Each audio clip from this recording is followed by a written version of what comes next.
Assalamualaikum warahmatullahi wabarakatuh. Bertemu kembali dengan saya Diki Permana dari program studi Magister Manajemen Inovasi angkatan 2023 Universitas Teknologi Digital Bandung.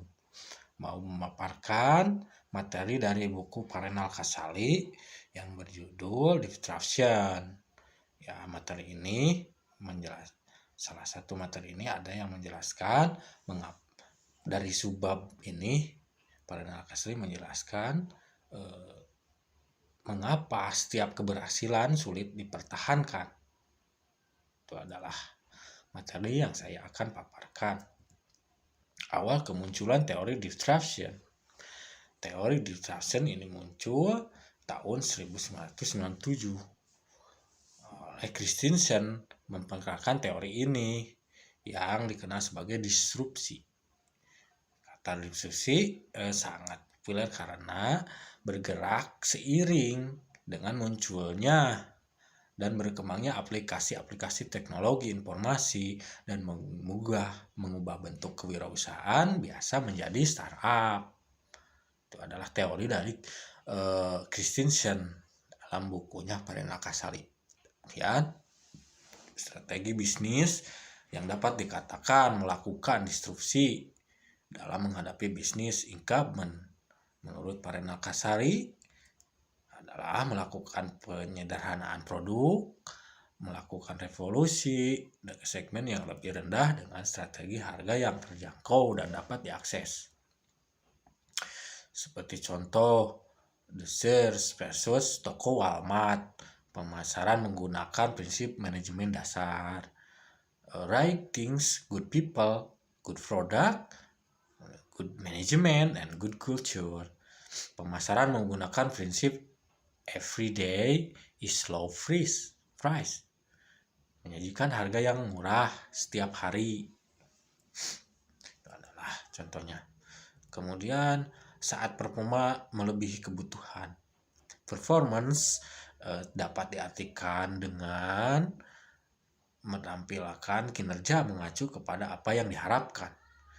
Kebutuhan adalah hal yang kita butuhkan untuk bertahan hidup dari segala kondisi dan situasi.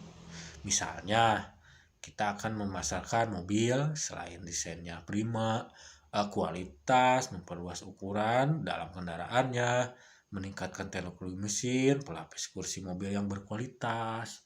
Itu adalah contohnya. Media dan pasar akan terus memberikan pujian kepada perusahaan. Performa berkualitas seperti ini jauh melampaui kebutuhan rata-rata pasar karena harga akan menjadi mahal. Peluang pasar akan semakin kecil karena jangkauan di atas. Dan perjalanan panjang disruption dalam suatu perusahaan. Mulai maraknya pengembangan model bisnis dan krisis ekonomi dengan daya balik yang relatif panjang. Kemudian yang kedua, peluang pasar sekarang lebih besar dan luas. Kemudian koreksi peluang pasar karena masyarakat pada lingkungan memperoleh pekerjaan akan meningkatkan daya beli sehingga terbentuknya pemenuhan produksi masyarakat yang lebih luas.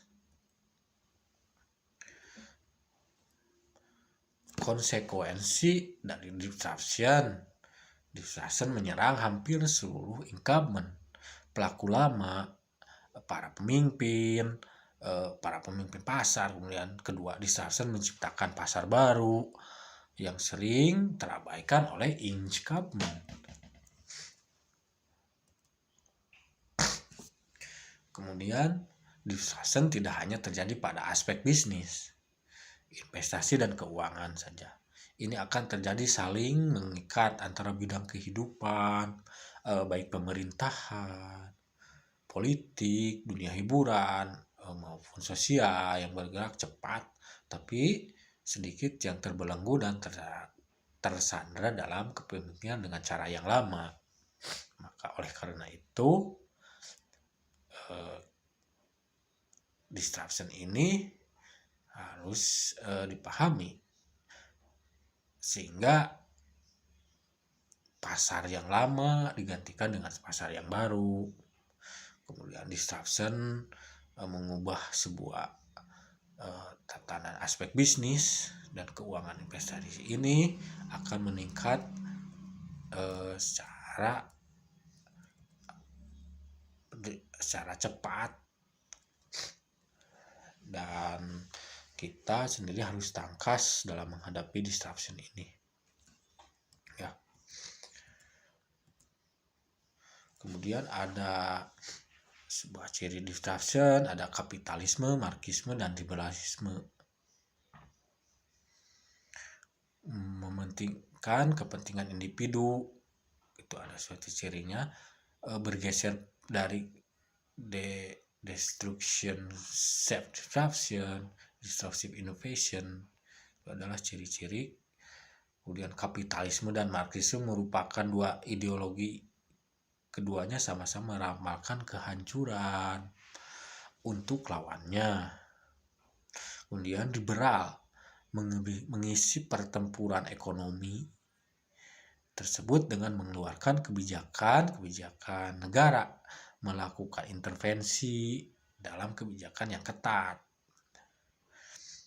Kemudian kewirausahaan selalu datang secara bergantian sesuai dengan perkembangan zaman. Itu adalah isi dari materi dari buku Disruption Parenal Casali. Mohon maaf bila ada kesalahan kata dari saya. Wabillahi taufiq wal hidayah. Wassalamualaikum warahmatullahi wabarakatuh.